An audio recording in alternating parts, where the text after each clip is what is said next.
This year, we're celebrating our church's 175th birthday. And as many of you know, today is my 40th birthday. Yeah, thanks. When a coworker recently turned 24, she asked us if we might tell her some words of wisdom that we would have had for our 24-year-old selves. And that was really interesting and insightful. And so this past week on Facebook, as some of you saw, I asked what wisdom people had for my 40-year-old self. And so the range in responses was definitely interesting. The very first one was, "Don't turn 40. It goes downhill from there." Just kidding, but not really. Enjoy your youth while you can. The aches and pains come at 45. Others were more gentle. Your life is just barely beginning. Slow down. You think you're getting old, but you're not. You're becoming wise. Believe in your inner voice. Stop being afraid. Let people love you. Keep loving others. And lastly, age is just a state of mind. Age is just a number. Yes, age is just a number, and 40 is one of those numbers that has gotten a lot of attention. Just last year in our Bible Story Theater, we celebrated that it was the 40th anniversary of Bible Story Theater. And we looked at stories of 40 from the Bible because 40 appears so many times. It's actually in the Bible 146 times, the number 40. So some of those, just to jog your memory, are the 40 days and 40 nights that it rained upon the earth, the 40 days that the spies were in the land of Canaan, 40 years of war between Israel and the Philistines, 40 years Saul and David ruled as kings, 40 days Jonah was in Nineveh, 40 days of Jesus in the wilderness, 40 years of Moses and his people wandering in the wilderness, and one of my favorite memories from last year, 40 days of Ezekiel lying on his right side. Those of you remember Jeff lying there? I'm lying on my right side now. Yes. So when you explore the literal and symbolic meaning of numbers in Scripture, 40 is a number associated with testing and trials. It's a period of time after which tribulation ends and resolution or blessings come. So on the birthday card that the church staff gave me, Pastor Jeff wrote, "Your 40 years in the wilderness are over. It's time to joyfully enter the promised land for a lifetime of happiness." And there's something very poignant about that reference, coming out of the wilderness. When I think of wilderness, I'll always remember a camping trip that I took to Colorado years ago. It's the only camping trip where I've been out in the woods, totally away from civilization, for a number of days. And so a group of us went to go hiking in the mountains. And it was late spring, and so we had been hoping for good weather, but it was still cold, and the ground was covered in snow, and it snowed, and it rained our whole time out there. And I, of course, have been thinking, it's spring, it's gonna be warm, so I did not have the right shoes, did not have the right jacket. I spent the entire time wet and like pruny fingers and pruny feet and cold and miserable. And it was pretty challenging. One day we got lost. We lost the trail, and we spent like the entire day just kind of scrambling around, trying to find our way. We had guides, but even the guides were lost, so that was very reassuring. And one of the members of our group fell and hurt her foot, and so then we had to carry her and her pack and take turns. And I was like, why did I ever think I should do this? Like, this is terrible. Get me out of this wilderness experience. I want to go home. I will never do it again. But it was all worth it when we finally, on the last day, got above the cloud line. And if any of you have hiked up a mountain or even just a tall building, I think you know that sense of when you reach that perspective. And so the obstacles that we had been trying to navigate on our way that seemed so big at the time all seemed so much smaller and less treacherous and difficult from above. And it had been so cold and gray and yucky below the clouds, and then when you're up above the clouds, everything seems bright and open and beautiful. And I feel like now, as I hit this milestone birthday, I've reached another kind of peak with new perspective, like that mountaintop. And this is where I find myself really drawn to that passage from Ecclesiastes. For everything there is a season, and a time for every matter under heaven, a time to be born and a time to die, a time to break down and a time to build up, a time to weep and a time to laugh, a time to mourn and a time to dance, a time to seek and a time to lose. For everything there is a season and a time for every matter under heaven. I used to think we needed to avoid what I saw as the negative parts of those pairs from Ecclesiastes 3. That we needed to do all that we could to avoid loss and breaking down and death. I thought the key to life was finding a way of being happy all the time and making sure that only positive things happen. And I judged so many of my life experiences that didn't go a certain way. I thought they should go. There were so many shoulds. I should look a certain way. I should talk a certain way. I should be doing this thing. My kids should be doing that. Life should be going like this. So what's so great about the perspective that I'm gaining of 40 is that I've realized I need to stop with all this should.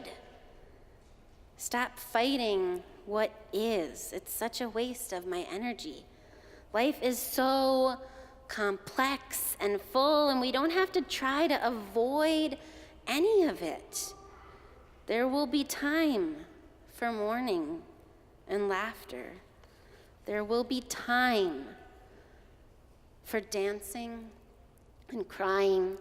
There will be time for loss and love, and there will be breakdowns and healing, and there will be life, and there will be death.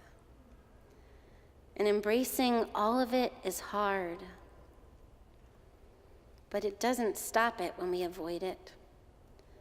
But I noticed that the way my mind works, sometimes when instead of avoiding, I would let myself be open to all the difficult, painful, negative experiences and parts of life, it would seem like it enveloped me in a swirl of hopelessness and despair and this downward cycle. And that seemed so intense that sometimes I honestly thought it would destroy me.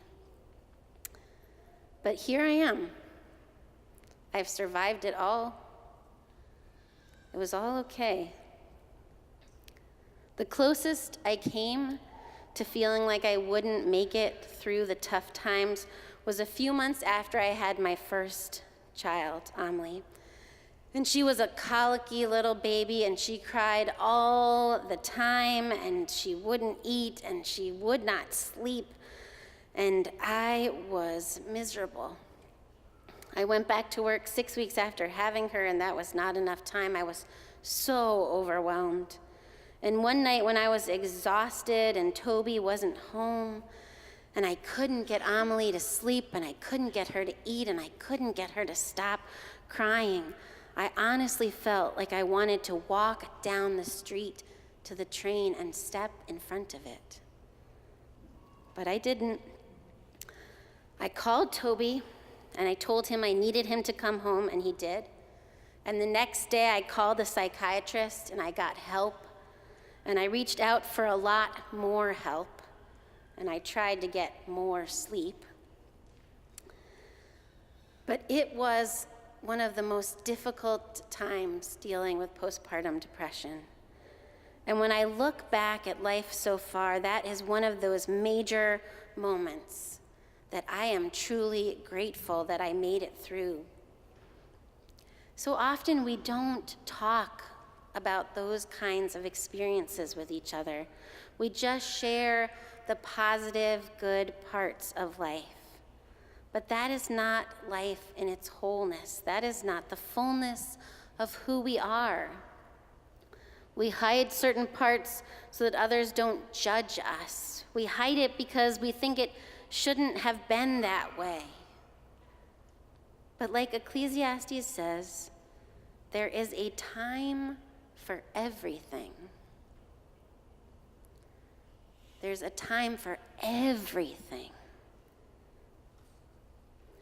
And we can let go of the shoulds, and we can stop judging and maybe try to just see it for what it is, as part of the everything. Not that duality of good and bad that we can put everything in these categories. I wasn't a bad mom. I didn't have a bad baby. I was just an overwhelmed, tired person. She was just a crying child. Not good or bad, it just is. And here we are. We've made it through. Psychologists suggest that this is why we celebrate birthdays and anniversaries, to remind ourselves that we've made it this far. Psychologists say that marking these regular events gives us a sense that life has a structure and a rhythm rather than being chaotic and unpredictable. Within the familiar structure given to us by anniversaries and birthdays and milestones, we can cope and tolerate the chaos and unpredictability, knowing that we have these fixed points behind us and ahead of us. These milestones give us a chance to look back over the years and to see what we've achieved and how we've grown. Libby Weber is a psychotherapist who suffered an accident that left her disabled. And she was reflecting on the anniversary of her accident and describes how she invited all of her friends and family to a party on the 20th anniversary of her accident. She writes, "There's a photo of the party with me posing in front of everyone and smiling at the camera as if to say, 'Look, I'm still here.'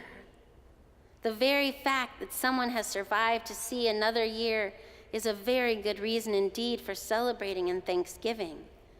She says, "I would not be who I am today without having gone through that experience. And it continues to shape who I am, even after 30 years.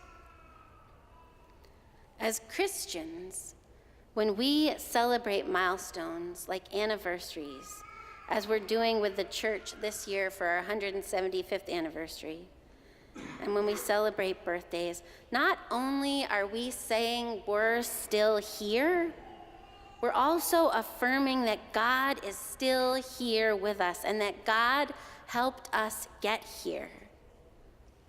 Hear those words of Ecclesiastes again. I know that whatever God does endures forever. That which is already has been. That which is to be already is. That which is already has been. That which is to be already is." It boggles the mind a little, doesn't it?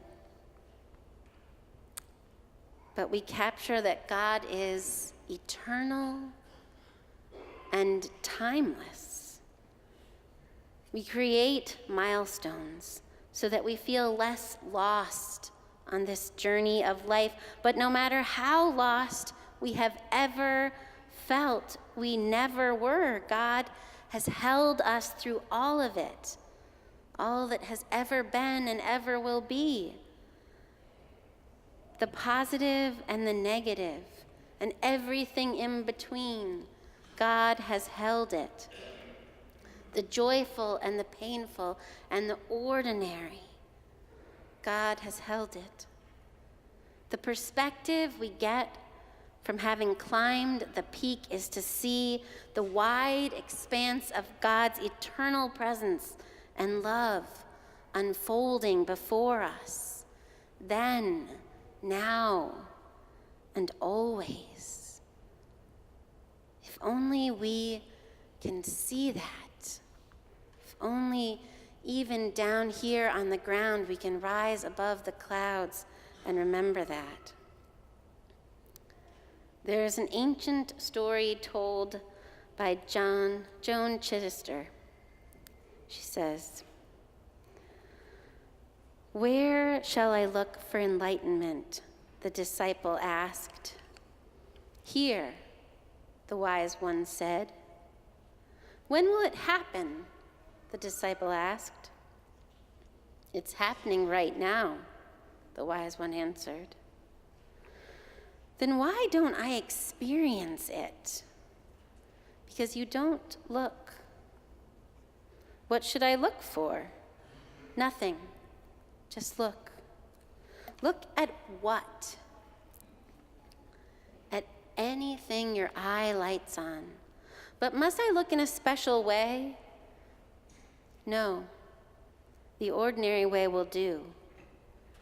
"But don't I always look the ordinary way?" "No, you don't." "But why not?" "Because to look, you must be here, and you are mostly somewhere else." These milestones, these birthdays, these anniversaries, they remind us to be here in this moment, and this moment is tied to all other moments in that mysterious cosmic way. But to know God's love and presence through it all, we have to be present in this moment. So let us take these milestones in the life of our church and in our own lives as an opportunity to open ourselves to this moment, to open ourselves to all that God has carried us through, and let it give us hope for the future, knowing God will continue to carry us through, and that there is more strength and resilience and possibility than we can even imagine. Amen.